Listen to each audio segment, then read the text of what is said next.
He seemed normal at first, Mike we called him. Average height, a bit stocky, with thinning brown hair. He always wore a smile, a bit too wide maybe, but I didn't think much of it then. We were co-workers, both starting around the same time. He was in accounting, I was in marketing. We'd chat by the coffee machine, casual office small talk, then the oversharing started. It began subtly. He'd talk about his cats for a bit too long, their weird habits, but it escalated. He'd mention his loneliness, his failed relationships. He'd go on about his mother, how she didn't understand him. He said he'd been cheated on, betrayed by everyone. There was a darkness in his eyes as he spoke. A shiver ran down my spine. Something wasn't right. Then came the sister talk. It was unexpected and it caught me off guard. We were just co-workers after all, and I'd never given him any reason to think otherwise. He started calling me his sister from another mister. At first I thought it was just a harmless joke, a playful way to build camaraderie in the office. He said we had a connection, a bond that was special and unique. He would often bring it up in conversations, making it seem like we were closer than we actually were. I tried to laugh it off, but it sent chills down my spine. There was something unsettling about the way he insisted on this so-called bond. It felt forced, unnatural. I told him gently that it made me uncomfortable. I hoped he would understand and back off, but his reaction was far from what I expected. He just chuckled, said I was being silly. He dismissed my feelings as if they were trivial, not worth considering, but it wasn't silly. It was creepy. The way he ignored my discomfort and continued with his behavior made me feel even more uneasy. He started leaving me little gifts on my desk. A cheap cat figurine, a wilted sunflower, things that seemed innocent but felt invasive. There was even a handwritten note about how we were meant to be. It was as if he was trying to create a narrative that didn't exist. I threw them all away, my heart pounding. This wasn't normal, this wasn't okay. I felt trapped, unsure of how to handle the situation without causing a scene. I considered talking to HR, but I was worried about the repercussions. What if they didn't believe me? What if it made things worse? I confided in a friend, hoping for some advice. She listened patiently, her face mirroring my concern. She suggested documenting everything, just in case. So I started keeping a record of every interaction, every gift, every note. It was exhausting, but I needed to protect myself. I decided to confront him one last time, this time more firmly. I needed to make it clear that his behavior was unacceptable. I told him that his actions were inappropriate and that they needed to stop immediately. I didn't sugarcoat my words this time. He looked taken aback, as if he hadn't realized the impact of his behavior, but I could see a flicker of understanding in his eyes. From that day on, things started to change. He kept his distance and the gift stopped. I finally felt a sense of relief, knowing I had taken a stand for myself. It wasn't easy, but it was necessary. Sometimes you have to speak up, even when it's uncomfortable. Your peace of mind is worth it. It escalated from there. He started following me, not overtly at first, just lingering around my desk a little too long, showing up at the coffee machine whenever I did.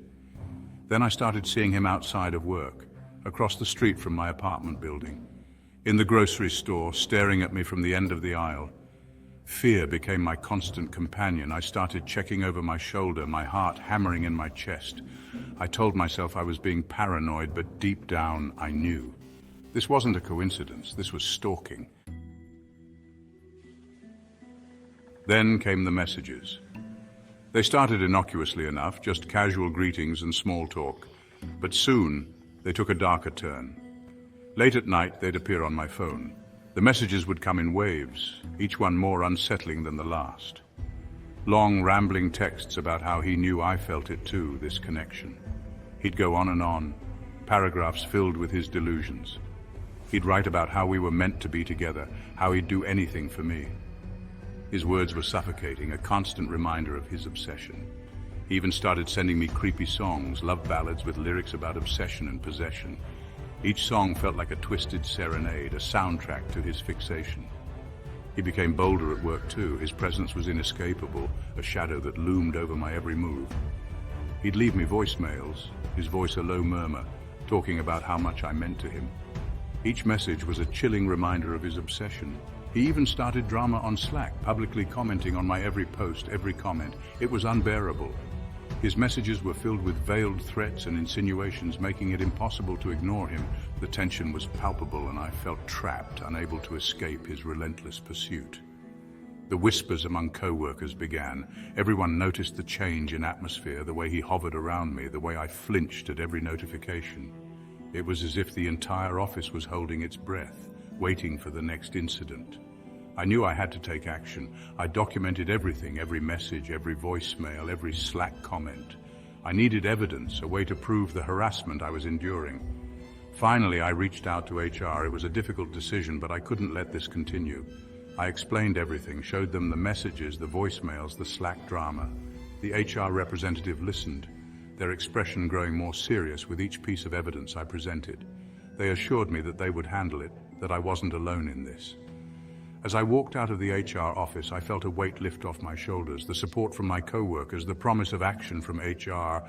It all gave me hope that this nightmare would soon be over. The messages didn't stop immediately, but knowing that I had taken steps to protect myself made it easier to bear. I was no longer a silent victim. I had found my voice and taken a stand. I went to HR finally, showed them the messages, recounted the incidents. I was terrified, my voice trembling as I spoke, but their response was underwhelming. They said they'd talked to him, that they didn't condone this behavior, but nothing changed. If anything, it got worse. He started accusing me of lying, of trying to ruin him. He'd leave me notes on my desk, scribbled pleas for me to tell the truth, that we were soulmates. I felt utterly helpless. HR had failed me. Then came the coffee incident. I was at my desk when I noticed it. My usual black coffee, but it tasted off. Bitter. Chemical. I took a closer look and noticed a strange residue at the bottom of the mug. Panic surged through me. He'd been watching me. I just knew it, watching me drink it. My stomach churned. I ran to the bathroom, gagging, my throat burning. I threw up until there was nothing left, but the fear remained. HR finally took action, but not the kind I'd hoped for. Instead of firing him, they suggested mediation. Mediation. Like this was some kind of misunderstanding between colleagues. I sat across from him in a sterile conference room, HR droning on about communication and respect. He wouldn't meet my eyes, just stared at his hands, a smug smile playing on his lips. It was infuriating. He wasn't sorry, he wasn't even trying to hide it. I knew then that I had to get out. The office had become a place of dread, a constant reminder of the torment I endured. Every corner, every desk, every face seemed to echo the nightmare that Mike had created for me. The decision to leave wasn't easy, but it was necessary for my sanity and well-being. I quit that week, packed my things, and tried to forget about Mike and the nightmare he'd put me through. But he wasn't done. The relief I felt as I walked out of that building was immense, but it was short-lived. I thought I could leave it all behind, but Mike had other plans. He was always lurking in the shadows, a constant reminder that my ordeal was far from over. As I was leaving work one evening, I saw him. The sun was setting, casting long shadows across the parking lot. I felt a chill run down my spine as I noticed a familiar figure standing near my car. It was Mike, and he looked as menacing as ever. Standing in the parking lot by my car, his presence was like a dark cloud, suffocating and inescapable. I could feel my heart pounding in my chest as I tried to process what was happening. Why was he here? What did he want from me? He was smiling that same unnerving smile, the smile that had haunted my dreams and turned my waking hours into a living nightmare. It was a smile that promised nothing but pain and suffering. I knew I had to get away, but my feet felt like they were glued to the ground. "I knew you'd come around," he said, taking a step towards me. His voice was calm, almost soothing, but it was laced with a sinister undertone.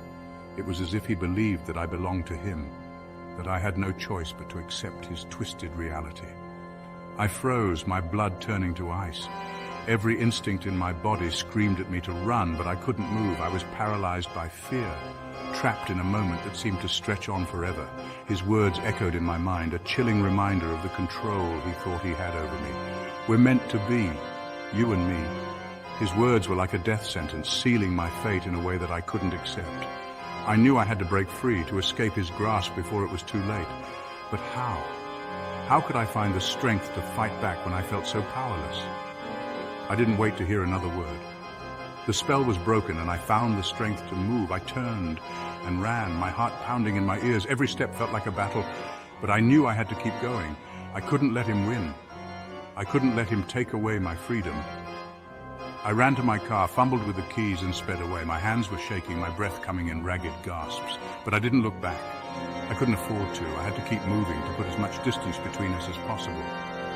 As I drove away, I felt a glimmer of hope. Maybe, just maybe, I could finally be free of him. I never looked back. I found a new job, a new apartment, a new life. The fear lingered, a shadow in the back of my mind, but it faded with time. I was safe, or so I thought. One day, months later, a notification popped up on my phone, LinkedIn. Mike had sent me a connection request. Panic surged through me, cold and sharp. He'd found me. I stared at his name, his face, a familiar blend of ordinariness and menace. The fear was back, a suffocating weight on my chest. I blocked him immediately, my hand trembling. I reported him to LinkedIn, but what good would it do? He was out there, somewhere, lurking in the digital shadows. He'd found me once, he could find me again, and this time I wasn't sure I could escape.